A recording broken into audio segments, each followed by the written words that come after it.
Hello everyone, my name is Vanessa, and on behalf of Verbal Tours, I'd like to welcome all of you today on a special trip to Taiwan. Right now, I'd like to take a minute to familiarize you with myself and with Taiwan.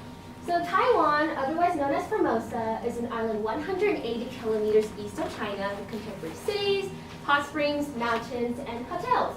It was originally inhabited by the Malay Polynesian, and later on became a haven for the Han Chinese. It was dominated by the Dutch in the early modern era, and later on entered into a cycle of domination by the Japanese. Taiwan finally became an official nation on October 10, 1911 with the help of Chiang Kai-shek after surviving the Communist Revolution. So over here is, over here is a timeline of Taiwan's history that I got from Wikipedia. Over here is a picture of Chiang Kai-shek, the founder of Taiwan, that I got from Britannica. And over here is a picture of the Taiwanese Aborigines, which are basically the Malay Polynesians that lived in Taiwan. Okay. So in my entire 15 years, I've always had an obsession with Taiwan. I lived in Taiwan for 2 years before I moved to the United States. And every year, my family and I would go back to Taiwan to visit our relatives. So with each trip, I discovered more about my Taiwanese culture, and I become more and more in love with Taiwan's beautiful culture. My father's side of the family is purely Taiwanese and consists mostly of businessmen, while my mother's side of the family has Japanese and Dutch influence and consists of doctors, lawyers, CEOs, and restaurant owners. My grandparents both went to Japan to study, and with all the cultural influence I've received, I am practically a mystery Asian. So for the first day of our verbal tour, we will be exploring the wonder of Taiwanese holidays, first beginning with the Dragon Boat Festival, and later on with the Lantern Festival. The Dragon Boat Festival, or Duanujie, is celebrated on the fifth day of the fifth month of the lunar calendar, which would be sometimes in June, depending on the position of the moon that year. Duanujie is meant to commemorate the death of Qi Yan, a famous Chinese poet, and is typically celebrated by eating zongzi, steamed or boiled glutinous rice filled with various toppings ranging from meat to bamboo. So people also gather by the rivers to watch the dragon boat races, where groups of 10 men or more row beautifully designed dragon boats and compete against each other not only for speed, but also for the beauty of the boats. So sometimes when my family and I get lucky, we arrive just in time for the Dragon Boat Festival. So what we do, my grandmothers, aunts, moms, cousins, and I all gather together to make the zongzi. So once all the seed is scooping, filling, and wrapping is done, we set them out in the sun and on a string, waiting for them to dry and release their wonderful aroma. We then slowly make our way to the dragon boat races, where we get to see plenty of people, food, and music. So every single time I get to do this, I get to bond with my relatives, I learn more about Taiwanese culture, and I just become more knowledgeable on my Taiwanese heritage. Okay. So for the second half of our first day of verbal tours, we'll be visiting the Lantern Festival. The Lantern Festival, or Yanxiao, is celebrated on the 15th day of the first month of the lunar calendar, and is meant to show our appreciation to heaven's officials.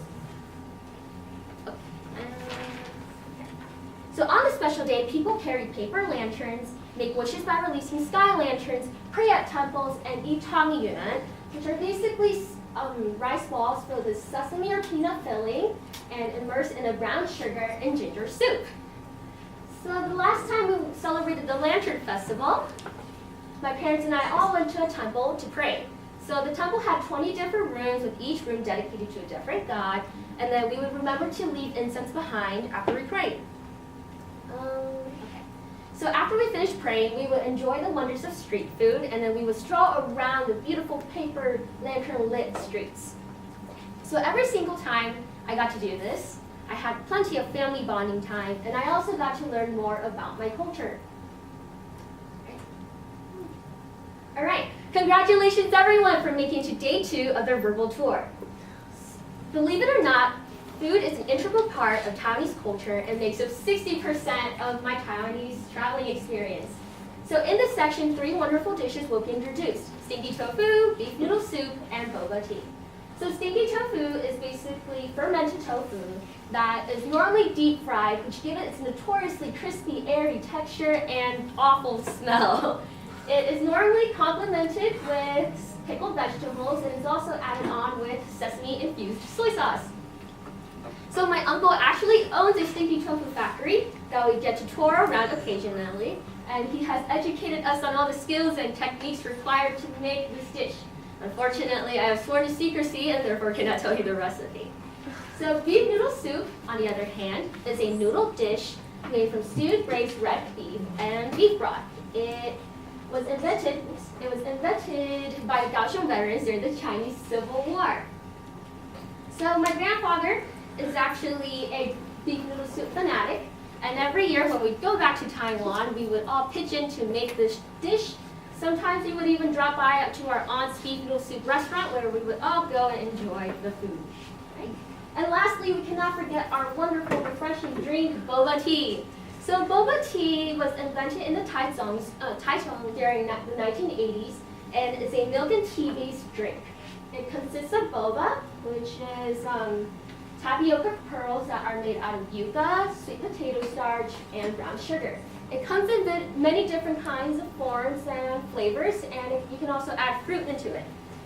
So my family and I all love it, and I'm sure you will too. Just please be careful because boba is truly a choking hazard. So now that we've finished this section, please go and enjoy yourselves and all the wonderful food that Verbal Tours has to provide. There you go. Enjoy.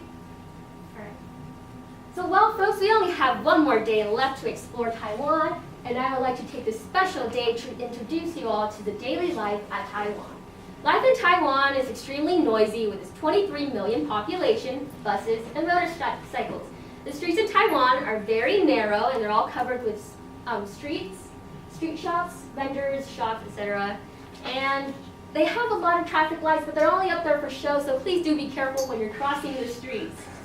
So buildings in Taiwan are made out of concrete and steel because of the really humid weather, and the people there are very warm-hearted and nice, but they literally live a nocturnal lifestyle as a result of the night markets.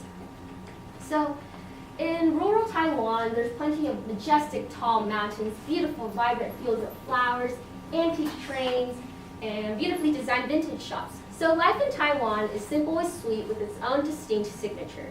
Even though I go back there on a yearly basis, Taiwan's beauty has never failed to inspire or surprise me.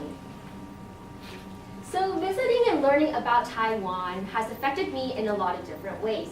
It has enabled me to become more knowledgeable on Taiwanese culture and become more appreciative and open to other cultures. Taiwan has added more depth, color, and meaning to my life, and because of Taiwan, I've learned the importance of culture and its ability to shape and affect everyone on a daily basis. The brief visits I've made were more than just a simple trip, and it's something I now consider to be part of me. So, well, this is the end of our verbal tour, and I hope all of you have enjoyed this verbal trip as much as I did. Thank you all, and come again with verbal tours.